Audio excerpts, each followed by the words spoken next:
yung pagre-resign niya is napilitan na lang. Dahil kung hindi siya mag-resign, meron ng move sa Senado na meron ng 13 senators na isipakin siya. Kaya inunahan na lang niya na nag-resign. So ano ang dahilan? Bakit itong 13 senators gusto nilang patalsikin si Senate President Zubiri? Okay. Klinaro ni Senate President Zubiri. Ito, sa Star na headline, sabi niya, I was replaced because I was not following instructions. May utos sa kanya na hindi niya sinusunod. Kaya yun, yung mga 13 senators na alyado ng nag-uutos, gusto siyang patalsikin. So, sino yung nag-utos na hindi sinusunod ni Senator Zubiri? Hindi naman niya pinangalanan, kaya lang sinabi lang niya na the powers ang may kapangyarihan. Hindi niya sinunod. Kasi ang policy ni Zubiri is yung individual 24 senators may kanya-kanyang prinsipyo, pag-isip, desisyon. At hindi niya pwedeng diktahan ang kanyang mga kasamahan. Yung powers, yung kapangyarihan, may gustong ipagawa kay Zubiri. Hindi niya nagawa, hindi niya nasunod. Kaya yun, plano siyang ikudita, di inunahan niya, nag-resign. Okay? So, mamaya na natin pag-usapan, ano ba yung utos na hindi niya sinunod? Parang nakikita ko, dalawa yan. Ito basahin ko lang yung mga madamdamin na statement ng dating Senate President. Kasi ang pumalit sa kanya si Escudero. Sabi niya, you know that we are probably not against the powers that be. Hindi siya kontra sa, sabihin na lang natin, yung nasa, sino bang powers? Di yung nasa palasyo. We are probably not against the powers that be, but because we were not following instruction, we are the casualty. Siya yung tinamaan. Okay. We will continue in support of the independence of the Senate. Yun ang tama.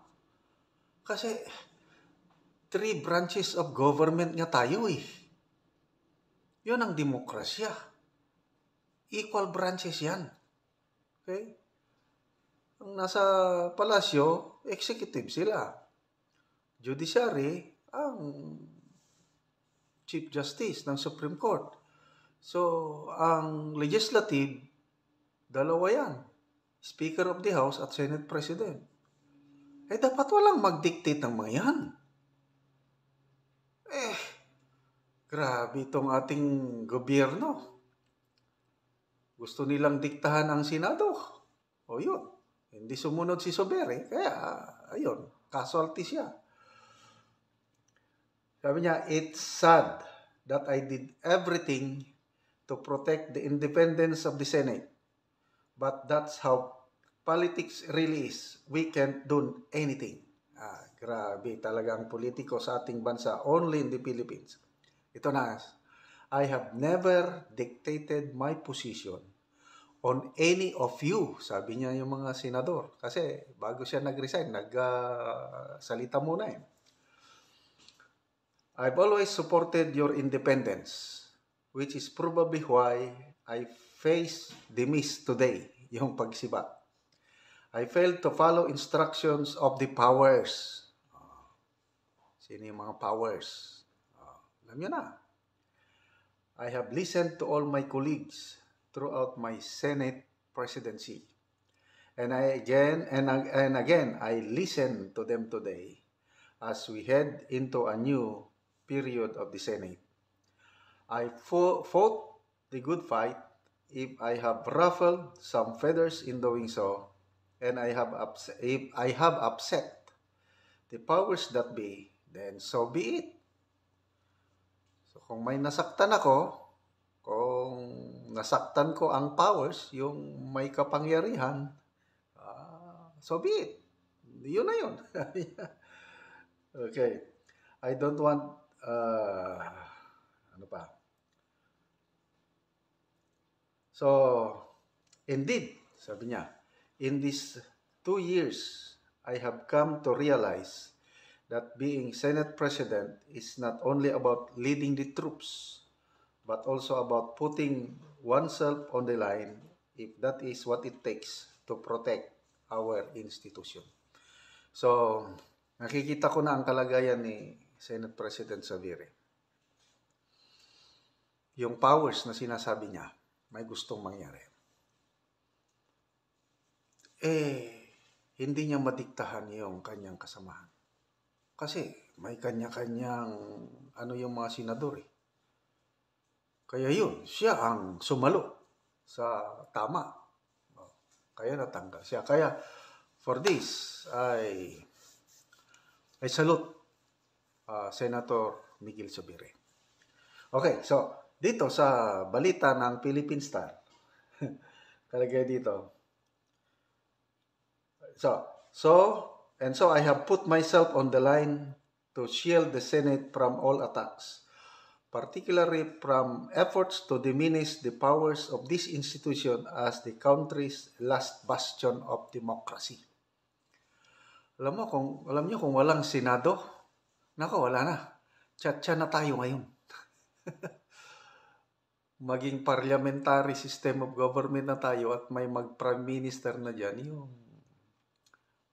hindi manalo-nalo sa eleksyon, kaya gustong mag-tsa-tsa para maging prime minister. So, nandyan ang Senado, nandyan si Zubiri. Hindi nila magawa yung gusto nilang gawin.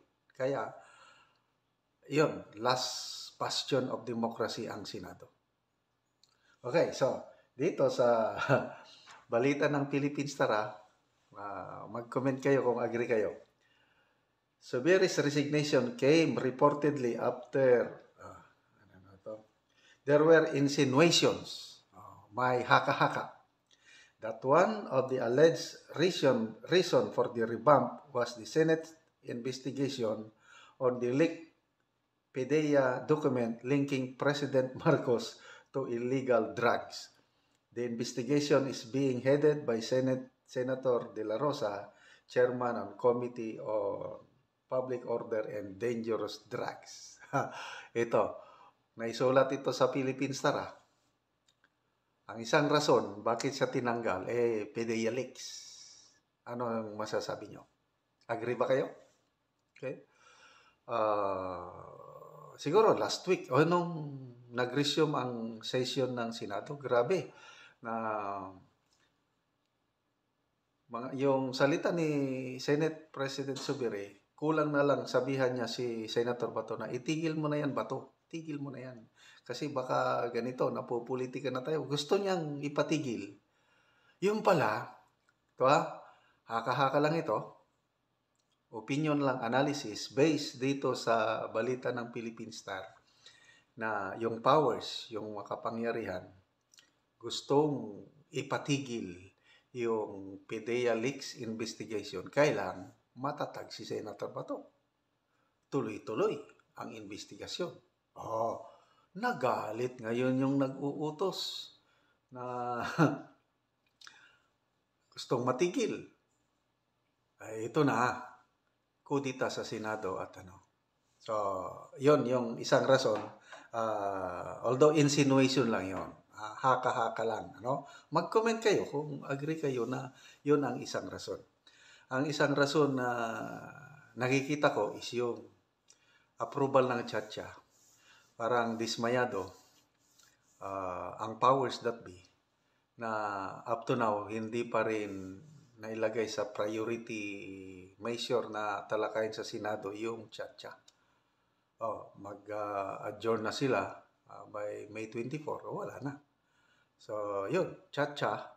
at saka itong PDEA leaks investigation ang posibleng hindi nasunod ni Zubiri na utos ng powers. Kaya, yun, sinibak siya.